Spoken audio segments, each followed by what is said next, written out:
Suatu malam di sebuah kota kecil yang tenang, turun salju sangat lebat. Cuaca yang dingin membuat semua orang memilih tinggal di rumah. Tiba-tiba sekitar pukul 9 malam, pihak kepolisian menerima sebuah panggilan 911 dari seorang pria yang melaporkan masalah kehilangan putrinya yang baru berusia 5 tahun. Ingin tahu apa yang sebenarnya terjadi? Mari kita langsung saja masuk ke pokok pembahasan video ini.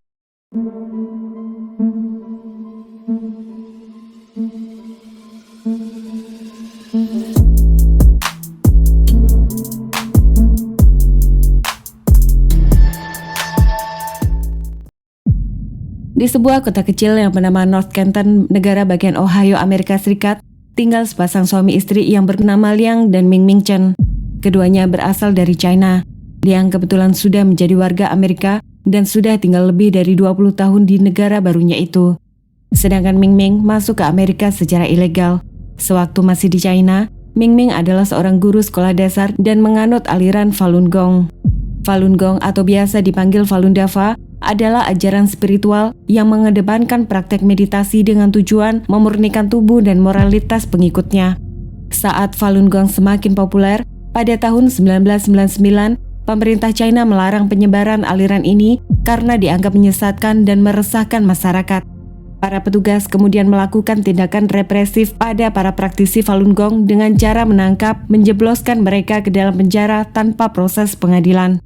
Pada tahun 2008, Ming yang merasa dirinya terancam, akhirnya membayar sindikat kriminal asal Fujian dengan julukan nama Snakehead atau geng kepala ular sebesar 68.000 US dollar atau sekitar 1 miliar rupiah agar bisa diselundupkan masuk ke negara Amerika Serikat.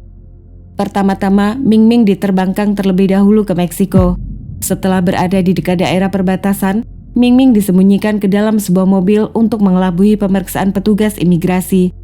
Setelah mereka berhasil lolos dan sudah berada di wilayah Amerika, Ming dibawa menuju ke kota New York dan ditampung bekerja di sebuah restoran dekat daerah Chinatown. Setahun kemudian, Ming sempat mengajukan permohonan jadi warga negara pada pemerintah Amerika Serikat, tapi sayangnya permohonan itu ditolak. Meskipun demikian, kesedihan hatinya terobati karena dia sedang menjalin hubungan asmara dengan Liang Zhao, adik pemilik restoran tempatnya bekerja. Pada bulan Maret 2010, Liang dan Ming akhirnya memutuskan untuk menikah. Setelah menikah pada bulan Oktober 2010, Ming melahirkan seorang bayi perempuan yang diberi nama Jolin atau biasa dipanggil Jojo. Pada bulan Juni 2011, Liang memboyong keluarganya pindah ke kota North Canton, negara bagian Ohio, dan membuka sebuah restoran dengan nama Ang's Asian Cuisine. Beberapa bulan kemudian, Ming kemudian melahirkan lagi seorang bayi perempuan yang diberi nama Ashley. Kebetulan bisnis restoran mereka semakin ramai. Selain harus mengurus 2 anak, keduanya sangat sibuk karena mulai dari melayani konsumen, memasak dan bersih-bersih, semua dikerjakan sendiri tanpa ada karyawan. Liang sudah berusaha minta ibunya tinggal di Ohio agar dapat membantu mengawasi kedua putrinya. Sayangnya ibunya menolak, tapi dia bersedia menampung salah satu dari cucunya untuk tinggal bersama dengannya. Liang dan Ming lalu membawa Ashley yang masih berusia 2 bulan saat itu ke kota New York.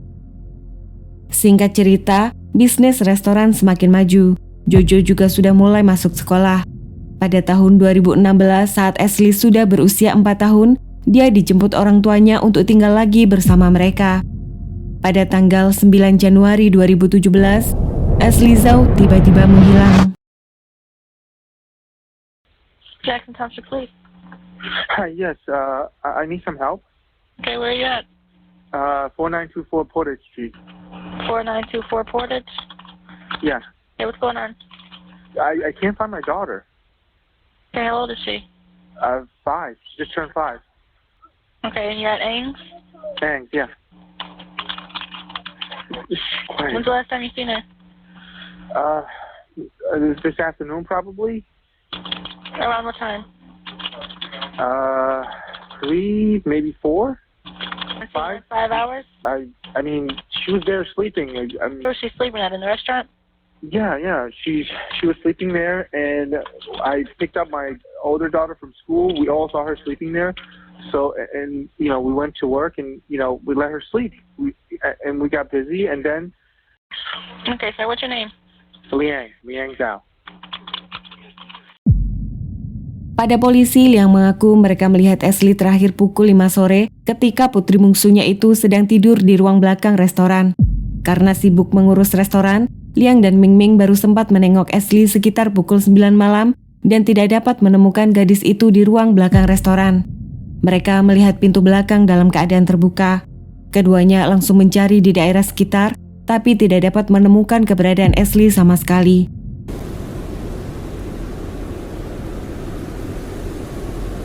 Padahal saat itu sedang turun salju dan cuaca benar-benar sangat dingin dan Ashley hanya memakai kaos sweater dan celana legging. Bila Ashley memang berada di luar, kecil kemungkinan gadis ini bisa bertahan lama. Oleh karena itu, waktu sangat tidak berpihak. Mereka perlu segera menemukan Ashley. Karena semakin cepat bisa ditemukan, maka semakin besar kemungkinan Ashley masih dalam keadaan hidup. Demikian sebaliknya. Beberapa petugas polisi segera tiba di lokasi dalam hitungan menit. All right, my officer's outside if you want to go and meet my officer at the door, okay? He's here right now? Yeah, he's already outside. In the front or the back? He should be in the front. Okay, all right. Okay. Okay, thank you. Bye. Pihak kepolisian segera menurunkan banyak petugas untuk melakukan pencarian di daerah sekitar. Mereka harus menembus salju yang tebal dan menggunakan anjing pelacak di tengah kegelapan malam. Saat matahari sudah terbit, pihak FBI juga turut membantu pencarian dan helikopter terlihat mengelilingi daerah sekitar. Para petugas juga menggunakan drone untuk mencari di daerah yang sulit dijangkau.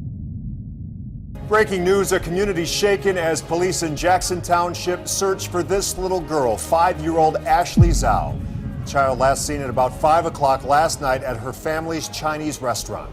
And right now, a statewide missing child alert is in effect. News 5's Sarah Molina has spent all day in Jackson Township gathering details about the search and terror. So far, there's no evidence that Ashley was taken.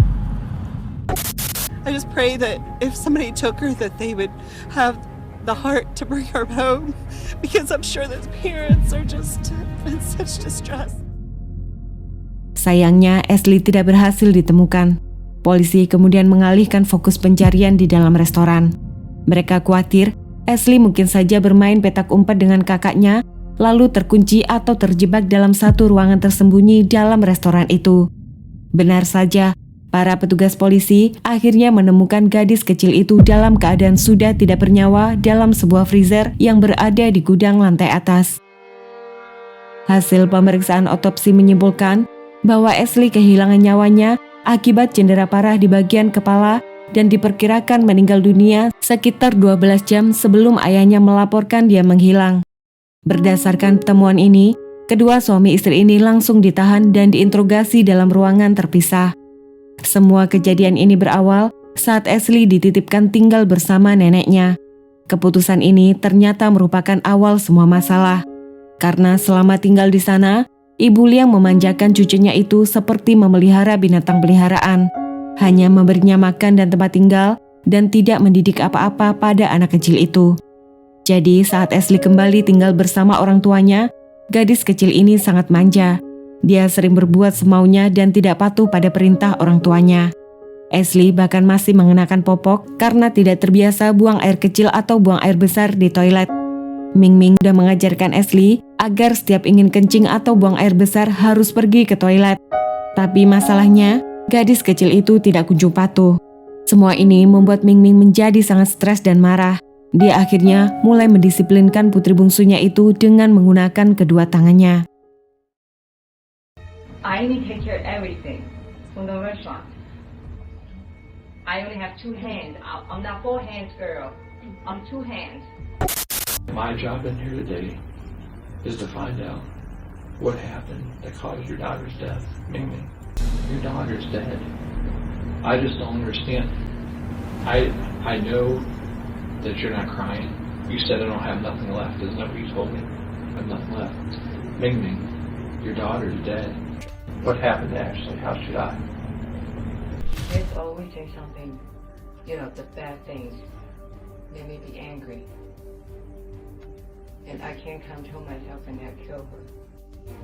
How did you kill her? I didn't just kill her. What did you kill her with? My hand? Your hand? Sementara itu di ruangan lain, Liang mengaku pada petugas bahwa istrinya adalah seorang ibu yang baik dan telah membesarkan Jojo tanpa ada masalah sama sekali. Sedangkan dalam kasus Ashley, Liang menyalahkan ibunya yang membesarkan putri bungsunya itu dengan tidak benar. So, this is being recorded, right? Yes. Okay. My wife, she's not a bad person. You can see my daughter, my Jojo, she's 6 years old. We took care of both of us for 6 years. She's a good mother. She just has problems.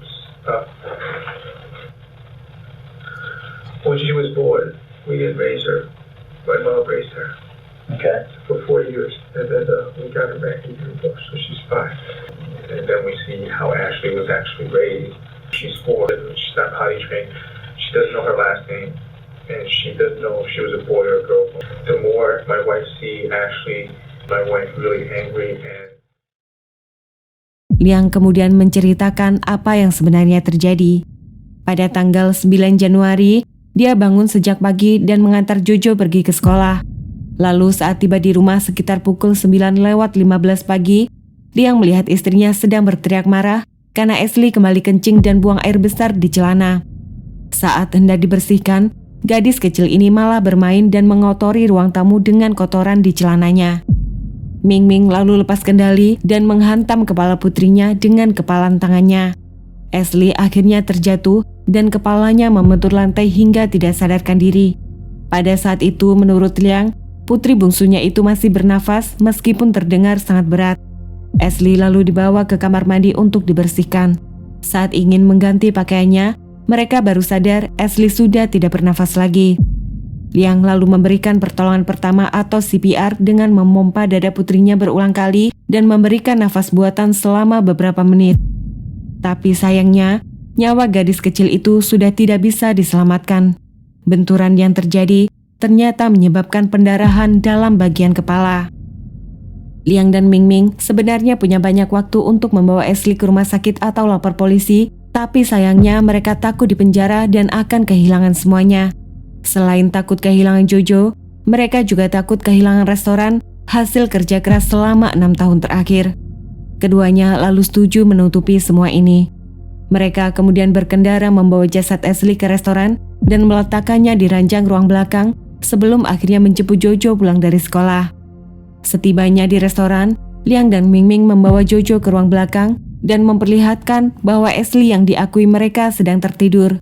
Keduanya juga sempat berpesan pada Jojo agar tidak membangunkan adiknya.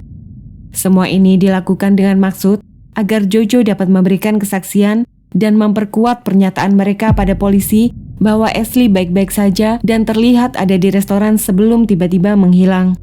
Kemudian saat Jojo main di depan, Liang membawa dan menaruh jasad Ashley ke dalam kotak freezer. Mereka lalu buka restoran seperti biasa dan sibuk melayani para konsumen yang datang untuk makan malam.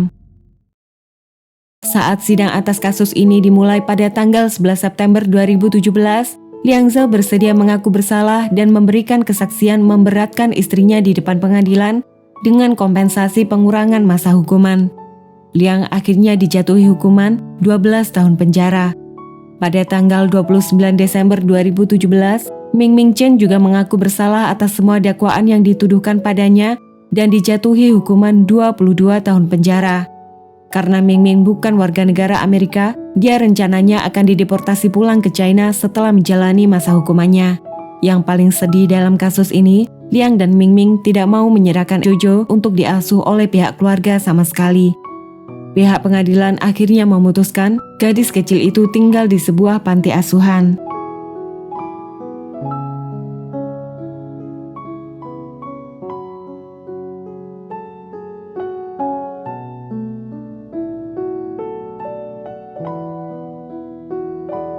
Oke everyone, sampai di sini dulu cerita kali ini. Semoga kita bisa menarik pelajaran dari kasus ini. Terima kasih banyak sudah menonton dan sampai jumpa di pembahasan yang lain.